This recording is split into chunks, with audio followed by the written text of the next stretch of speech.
In the past 12 months, nagtatravel ako sa iba't ibang lugar abroad habang kumikita ng 218,333 kada buwan ng tuloy-tuloy. Paano? By just following 3 simple steps.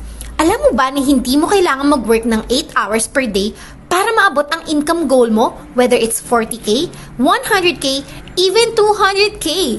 Hindi mo kailangan magsunog ng kilay at mag-sacrifice ng maraming oras. Kailangan mo lang ng tamang diskarte.